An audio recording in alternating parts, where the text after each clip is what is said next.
Dicen que los sermones no deben ser tan largos, ¿verdad? Para hacer un sermón inmortal no tiene que ser eterno. Para que quede en el corazón no tiene que ser largo. Para que el Espíritu Santo obre no tenemos que hablar tanto, ¿verdad? En esta mañana yo quiero invitarles a buscar el pasaje bíblico que está en Santiago capítulo 1, versículo 27. Santiago capítulo 1, verso 27. Y ahí tenemos la esencia del mensaje de esta mañana. Santiago 1, 27.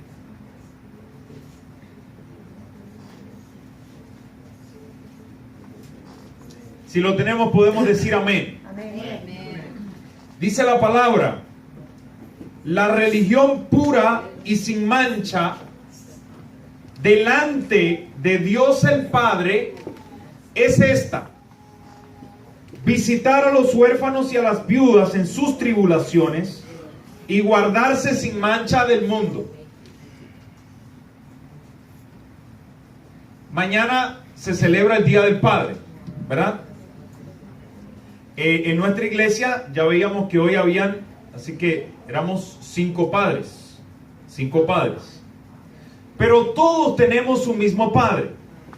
De hecho, aquí este versículo nos dice: la religión pura y sin mancha, ¿delante de quién? ¿De los hombres? ¿Delante de la comunidad? ¿Sino delante de quién? Dios. Delante de Dios. Y aclara: Dios el Padre. Mis queridos, ¿por qué nosotros decimos que Dios es nuestro Padre? En el libro de Génesis, capítulo 1, versículo 26, dice la palabra de Dios en Génesis 1:26. Y es un versículo que muchos conocemos, y yo voy a aprovechar para leerlo. Dice la palabra de Dios: entonces dijo Dios, hagamos al hombre a nuestra imagen, conforme a nuestra semejanza, y tenga potestad sobre los peces del mar, las aves de los cielos y las bestias sobre toda la tierra, y sobre todo animal que se arrastra sobre la tierra. Nosotros hoy al menos tenemos 2 teorías que explican qué eres y qué cosa es Dios. Una teoría dice que tú eres el fruto de la casualidad. El Big Bang hace millones y millones de años explotó y provocó, vamos a decir, que el universo comenzara a existir de la nada. 0 espacio, 0 tiempo y una gran explosión, y comenzó a correr el tiempo. Esa es una teoría.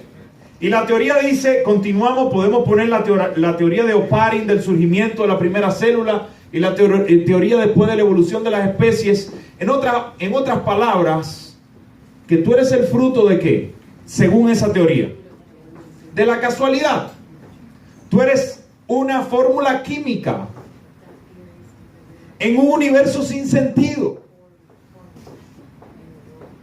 Pero hay una segunda teoría, y es la que leímos en este pasaje, y está en Génesis 1:26, donde se nos dice: hagamos al hombre a nuestra imagen, conforme a nuestra semejanza, y tenga potestad sobre los peces del mar, las aves de los cielos y las bestias, sobre toda la tierra y sobre todo animal. En otras palabras, que este pasaje nos dice que tú y yo somos criaturas, hijos ¿de quién? De Dios. Primera de Juan nos dice la palabra de Dios en Primera de Juan capítulo 3 versículo 1: mirad cuál amor nos ha dado ¿quién? El Padre, para que seamos llamados hijos de Dios. Por esto el mundo no nos conoce, porque no lo conoció ¿quién? A Él. En otras palabras, mis queridos, que nosotros, aquí tenemos algo. Hay una pregunta. Si Génesis nos dice que nosotros somos hijos de Dios, porque Él nos creó, ¿por qué ahora Primera de Juan dice que miren el amor que nos ha dado el Padre para que seamos llamados hijos de Dios? ¿Acaso ya no somos hijos de Dios? ¿Por qué es que necesitamos llegar a ser llamados hijos de Dios? Mis queridos, hay algo que hoy los abogados se han dado cuenta, y hay algo que significa: un padre no es solamente aquel que engendra, porque hay muchos padres que engendran a los hijos y los abandonan. Hoy en día, legalmente, no solamente un padre es el que biológicamente engendra a un hijo, sino también es aquel que cuida, educa y ayuda en la formación de un hijo. Por esa razón, en las leyes desde los antiguos romanos se ha aceptado lo que es la adopción. Y una persona, aunque no sea el padre biológico de alguien, puede adoptar a un hijo. Y entonces, si nosotros somos criaturas de Dios, Dios nos creó. ¿Qué fue lo que sucedió? Cuando nosotros vamos al principio, nos damos cuenta que al hombre caer en pecado, lo que sucedió sencillamente fue que decidimos que queríamos ser hijos ¿de quién? De este mundo. Que decidimos que queríamos ser hijos ¿de quién? De nuestros padres, y no tener esa relación tan directa con Dios. Por eso hoy en día nosotros necesitamos ser adoptados en la familia de Dios. Por eso es que Cristo murió en la cruz, para que nosotros seamos llamados, ¿qué cosa? Hijos de Dios. Ahora, el versículo clave que estábamos estudiando, que es el 27, dice: la religión pura y sin mancha delante de Dios el Padre es esta. Mis queridos, en los tiempos antiguos y hoy también, hay muchas religiones. Pero ahora Santiago nos dice que hay una relación que es pura y sin ¿qué? Y sin mancha.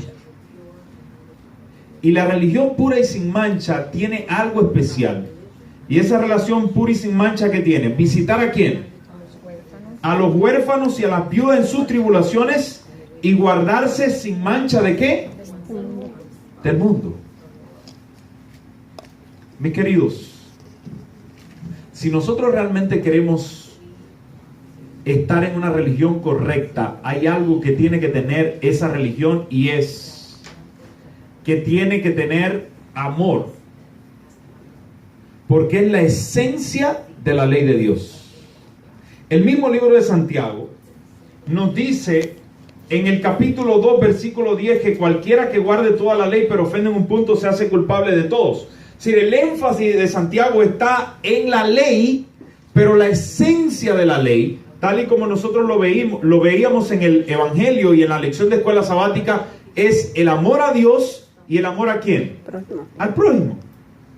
Es decir, esa es la esencia de lo que es la ley. Mis queridos, cuando nosotros leemos Santiago capítulo 1, versículo 27, nos está aclarando que la verdadera religión no es ritual. No es venir aquí a hacer algo donde hay, digamos, un poder que emana. No es un humito, no es un incienso, no es una velita, no es una lucecita, no es una ropa específica que yo tengo que usar. La verdadera religión no es vamos a decir, un ritual, una promesa que yo tengo que hacerle a Dios. La verdadera religión se refleja cuando yo tengo escrita la ley de Dios en mi corazón. Y cuando yo tengo escrita la ley de Dios en mi corazón, yo no voy a estar presionado, ¿para qué? Para ayudar a los demás, ni voy a estar presionado para guardar los mandamientos, porque sencillamente van a ser de mi corazón. Cuando yo leo este pasaje, yo tengo que decirle: Señor, quizás yo esté en la religión equivocada. Porque quizás en la religión que yo esté es la religión de ponerme a mí primero. ¿Recuerdan lo que significa la palabra anticristo? Alguien que se pone en el lugar de Cristo. Y a través de la historia vemos que el anticristo ha golpeado a los otros cristianos, ¿cierto? Ha perseguido a los demás cristianos. Y nosotros sabemos que las religiones han abusado de los demás cristianos. Entonces, la religión verdadera tiene que ser una religión que no ponga sus intereses primero, sino los de Cristo primero. Una religión donde no se golpeen a los hermanos. Una religión donde no se persigan a los hermanos. Una religión donde haya libertad. Una de los grandes principios de la nación americana que han hecho que este país sea uno de los más prósperos de la historia del mundo es que esta nación ha provisto libertad a sus ciudadanos de pensar, de hablar y de hacer y de prosperar. Y esa libertad viene del concepto de los padres fundadores de la nación, de que todos los seres humanos somos iguales, que está en la palabra de Dios, y de que nosotros tenemos libertad ¿en quién? En Dios. Mis queridos, nosotros necesitamos entender que la verdadera religión le da libertad al ser humano. Cuando hay alguien que piensa diferente a mí, yo no tengo el derecho de oprimir al que piensa diferente a mí. Yo no tengo el derecho de perseguir al que piensa diferente a mí. La verdadera religión escucha a todos. Porque inclusive Dios, teniendo el poder de cambiar la mente nuestra, Dios no lo hace. ¿Pudiera Dios insertar quizás, digamos, una programación, una codificación en nuestro cerebro para que pensamos, vamos a decir, para que pensemos mejor? ¿O para que pensemos como Él quiere que nosotros pensemos? Pudiera hacerlo. Pero lo lindo y lo interesante y lo que me gusta de mi Dios es que nuestro Dios es un Dios que valora la libertad. Estamos hablando de que la verdadera religión es visitar a los huérfanos y a las viudas en las tribulaciones y guardarse sin mancha del mundo. Eso significa amar a las personas que están pasando por crisis. Amar a las personas que piensan diferente a mí. En el Sermón del Monte, en el capítulo 5 de Mateo, cuando Jesús está hablando de amar a los enemigos, los discípulos abrieron los ojos bien grandes y dijeron: Señor, ¿qué estás hablando? Y él termina en el versículo 48 diciéndole: sed pues vosotros perfectos, como vuestro Padre que está en los cielos es perfecto.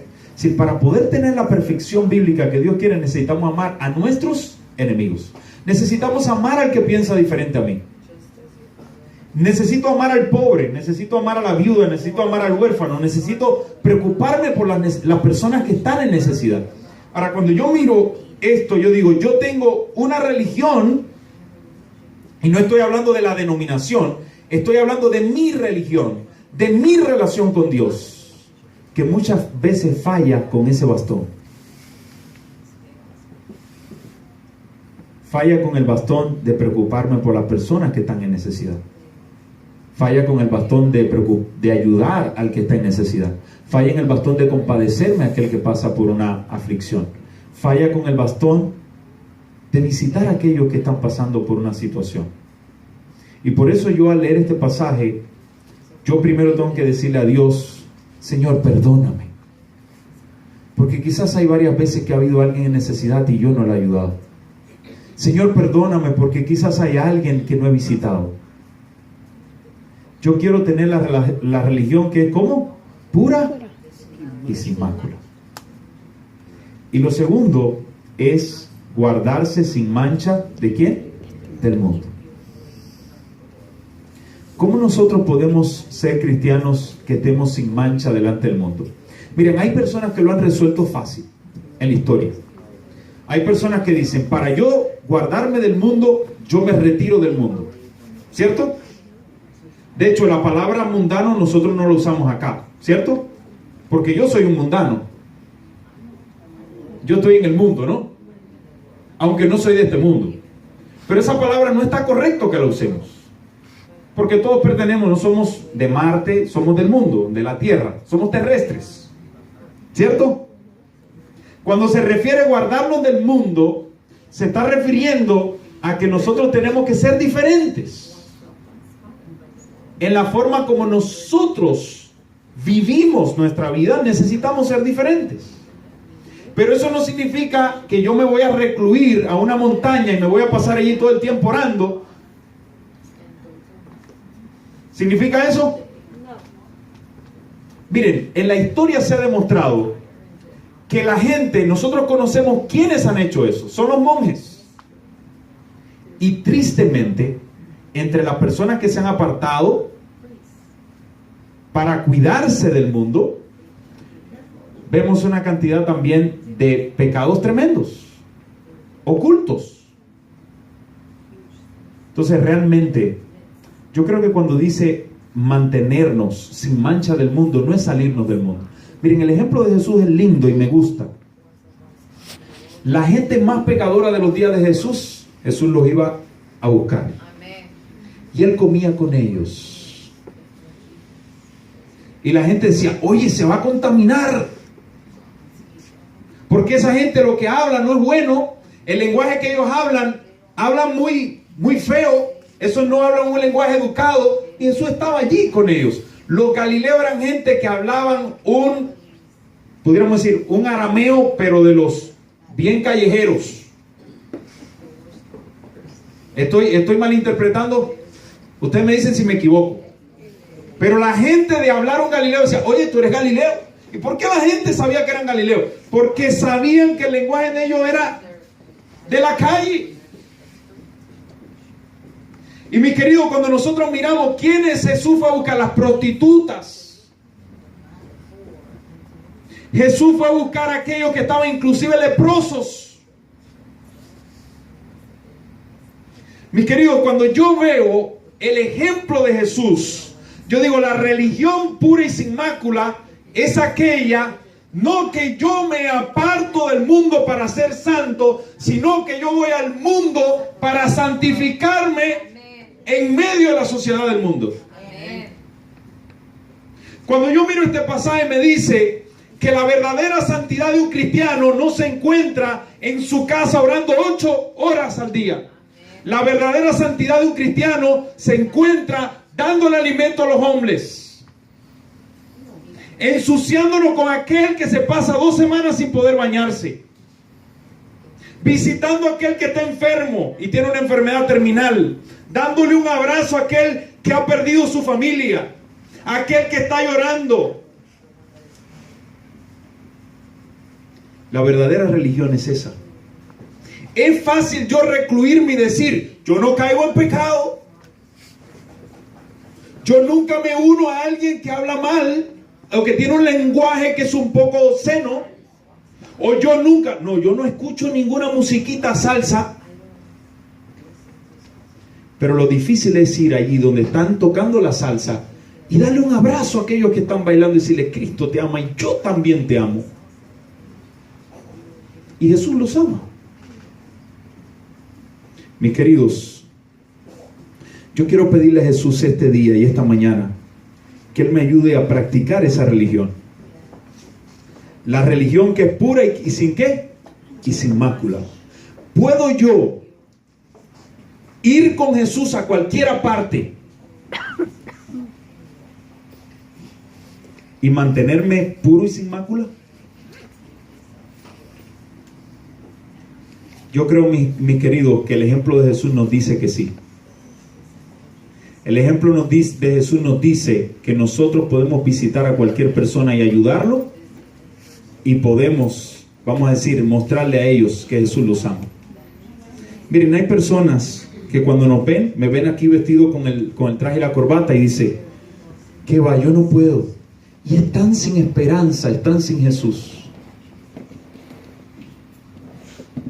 Y ellos están necesitando que yo me quite mi traje, que yo me quite mi corbata, y que yo les haga ver que realmente yo soy un ser humano como ellos, pero que soy un ser humano que Jesús ha llamado para ayudarlos. Mis queridos, hace unos 2 años, yo yo he tenido que hacer muchos cambios en mi vida porque yo me crié en la iglesia desde que tenía 2 años. Así que al criarme en una iglesia, todo el tiempo, mi vida fue en la iglesia. Yo no les puedo decir a ustedes que yo me emborraché. Yo no les puedo decir a ustedes que yo, vamos a decir, andaba haciendo cosas por ahí. Yo traté de mantenerme puro y sin mácula delante de Dios. Incluso, yo decidí que mi vida se le iba a dedicar a una mujer. Y esa ha sido mi única mujer. Y mis queridos, yo he tratado de hacer todo lo mejor delante de Dios. Pero ¿saben que a veces nosotros hacemos que esas cosas sean motivos de orgullo? Sí, yo nunca fumé. Pero yo me di cuenta que incluso eso me impedía tener una relación con Dios, porque yo me creía superior a los demás. Porque yo nunca he fumado y ahora soy superior. Porque yo nunca he tomado y yo soy superior. Porque yo soy superior. No soy superior a nadie. Y saben, me salí al pastorado, y en el pastorado uno se relaciona solamente con personas de la iglesia. Y del pastorado fui al seminario y era profesor de los pastores. Así que yo he vivido mi vida en una burbuja.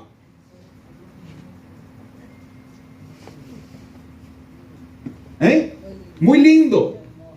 Pero ¿saben que Dios me dio una lección? Me dijo, yo quiero sacarte de la burbuja.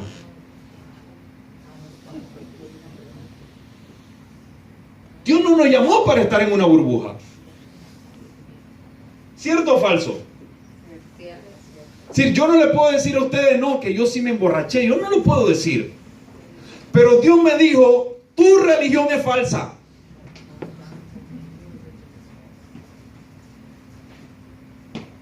Porque el orgullo es peor que fumarse un cigarro. Y Dios me sacó de la burbuja. Y Dios me llevó,